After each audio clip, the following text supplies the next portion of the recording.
Hello friends, आपका बहुत बहुत स्वागत है हिंदी साहित्य की इस क्लास में, जहाँ पर हम प्रैक्टिस करते हैं हिंदी साहित्य की।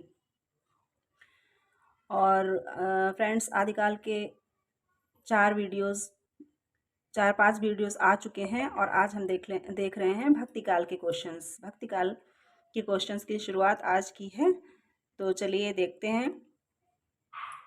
पहला क्वेश्चन, आचार्य रामचंद्र शुक्ल द्वारा भक्तिकाल का समय निर्धारित किया गया है। आचार्य रामचंद्र शुक्ल ने भक्तिकाल का क्या समय निर्धारित किया है?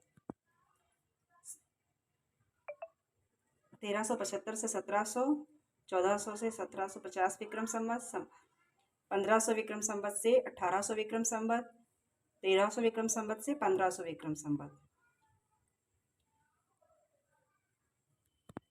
तो फ्रेंड्स, आचार्य शुक्ल का काल विभाजन के अंतर्गत 1375 से 1700 विक्रम संवत भक्तिकाल का समय माना गया है।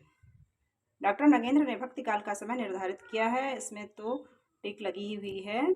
डॉक्टर नगेंद्र ने भक्तिकाल का समय 1350 से 1650 स्वीकार किया है। आलोचकों ने इस काल को किस विशेषण से अभिहित किया है? अर्थात भक्तिकाल को आलोचकों ने क्या विशेषण दिया है?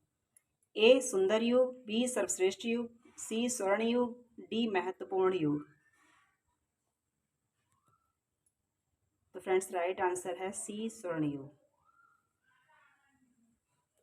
भक्तिकाल को कितनी शाखाओं और उपशाखाओं में बांटा गया है?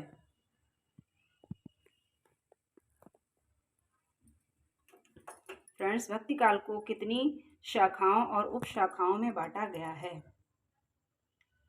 ए 3 शाखा एवं 5 उपशाखा, बी 4 शाखा एवं 6 उपशाखा, सी 5 शाखा एवं 3 उपशाखा, डी 2 शाखा एवं 4 उपशाखा। तो फ्रेंड्स, भक्तिकाल को 2 शाखाओं और 4 उपशाखाओं में बांटा गया है। 2 शाखाएं हैं सगुण भक्ति काव्य, निर्गुण भक्ति काव्य, और उप शाखाएं हैं सगुण भक्ति के अंतर्गत कृष्ण काव्य, राम काव्य, और निर्गुण भक्ति के अंदर संत काव्य और सूफी काव्य। भक्तिकाल की शाखाएं हैं, ये देखिए आगे प्रश्न आ गया है, सगुण और निर्गुण। ए शिव और ब्रह्मा, बी सगुण और निर्गुण, देवी और देवता, देव और राक्षस। तो इससे सभी लोग आप अवगत होंगे, सगुण और निर्गुण। सगुण काव्यधारा की उप शाखाएं हैं, ए राम और कृष्ण, बी इंद्र और वरुण, सी ब्रह्मा और विष्णु, डी इनमें से कोई नहीं। तो फ्रेंड, इसमें है ए आंसर सही है, राम और कृष्ण। निर्गुण काव्यधारा की उप शाखाएं हैं। निर्गुण काव्यधारा की उप शाखाएं, ए निराकार साकार, बी संत सूफी, सी ब्रह्म और ब्रह्मा, डी दुर्गा पार्वती। तो फ्रेंड्स, बी आंसर आपका सही है, संत और सूफी शाखा। निर्गुण भक्ति धारा में उपासना का आधार क्या है? निर्गुण भक्ति धारा में उपासना का आधार क्या है? उपासना का माना गया है, ए राम, बी निराकार ब्रह्मा, सी कृष्ण, डी सरस्वती। फ्रेंड्स, इसमें माना गया है निराकार ब्रह्मा को। संत काव्यधारा में उपासना का आधार था। संत काव्यधारा में उपासना का आधार क्या था? ज्ञान तत्व, प्रेम तत्व, मूर्ति पूजा, उपरोक्त में से कोई नहीं। तो फ्रेंड्स, ये आंसर आपका है ज्ञान तत्व। संत ज्ञानाश्रयी काव्यधारा पर किसका प्रभाव माना जाता है? हिंदू संस्कृति का, मुस्लिम संस्कृति का, हिंदू और मुस्लिम संस्कृति का, ईसाई संस्कृति का। तो यहाँ पर हिंदू और मुस्लिम दोनों संस्कृतियों का प्रभाव माना जाता है, जैसा कि कबीर के साहित्य में आपको दिखाई देता है।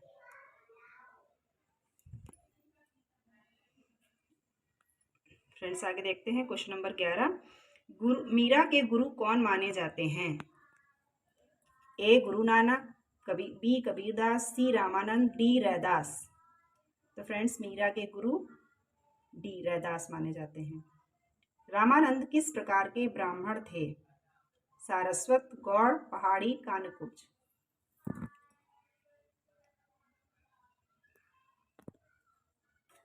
तो फ्रेंड्स रामानंद आंसर डी सही है, कानकुब्ज ब्राह्मण थे। निम्नलिखित में से कौन संत काव्यधारा की प्रवृत्ति नहीं है? ए गुरु महिमा का वर्णन, बी निर्गुण ब्रह्मा की उपासना, सी राम एवं कृष्ण के साकार रूप का वर्णन, डी धार्मिक कर्मकांडों का विरोध।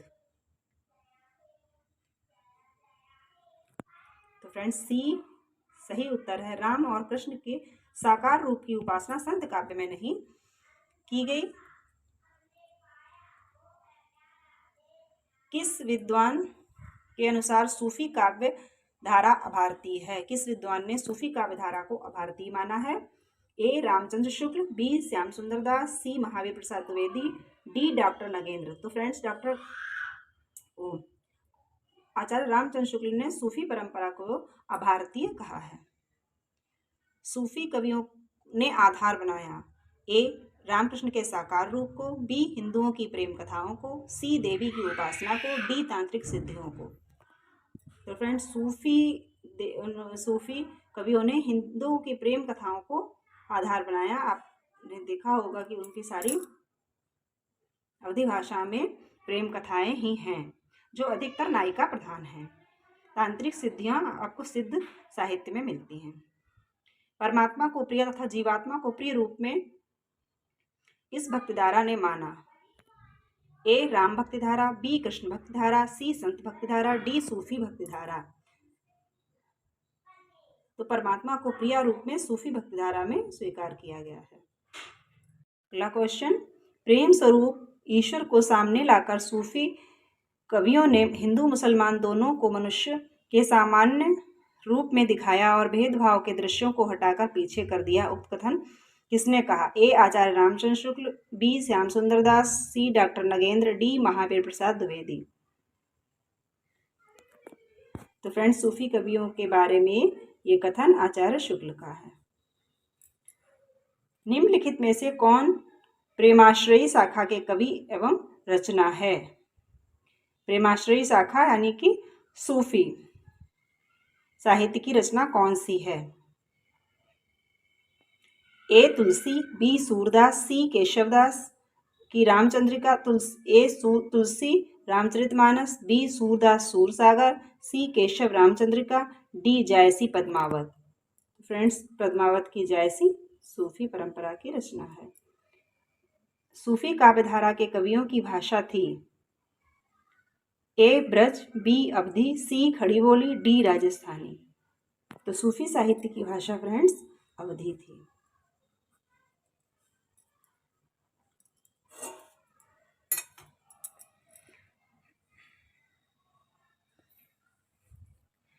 क्वेश्चन नंबर 20 सूफी काव्यधारा के कवियों ने कौन सी विशेष शैली अपनाई? सूफी काव्यधारा के कवियों की शैली कौन सी थी? ए प्रबंध, बी मुक्तक, सी मसनवी, डी खंड काव्यात्मक।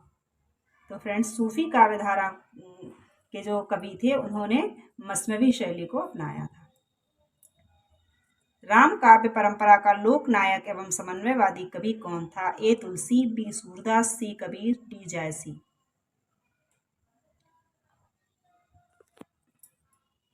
राम काव्य परंपरा के लोक नायक कवि तुलसी थे। हिंदी में राम काव्य परंपरा का शुभारंभ किससे माना गया है? हिंदी में राम काव्य परंपरा का शुभारंभ किससे माना गया है? A Ramanuj, C Raghavanand, D Ramanand, B Ramanand, D Nanak. तो फ्रेंड्स राम काव्य परंपरा का प्रारंभ रामानंद से माना गया है। राघवानंद किसके गुरु थे? ए रामानंद, बी कबीर, सी सूरदास, डी तुलसीदास। तो फ्रेंड्स राघवानंद रामानंद के गुरु थे। रामचंद्र शुक्ल ने तुलसी की कितनी रचनाएं मानी हैं? ए 20, बी 25, सी 30, डी 12। तो फ्रेंड्स आचार्य रामचंद्र शुक्ल ने तुलसी की 12 रचनाएं मानी हैं। राम काव्य परंपरा में राम के किस रूप के दर्शन होते हैं? ए योगेश्वर रूप, बी लोकरक्षक एवं मर्यादा पुरुषोत्तम रूप, सी श्रृंगारिक रूप, डी निराकार रूप। तो फ्रेंड्स, राम काव्य परंपरा में राम के लोक रक्षक एवं मर्यादा पुरुषोत्तम रूप के दर्शन होते हैं। आज यहीं तक फ्रेंड्स, आगे के क्वेश्चंस अगले वीडियो में। तो फ्रेंड्स, चैनल को सब्सक्राइब कर लीजिए ताकि आपको नोटिफिकेशंस मिलती रहें और आपकी तैयारी में हेल्प हो सके। Thank you.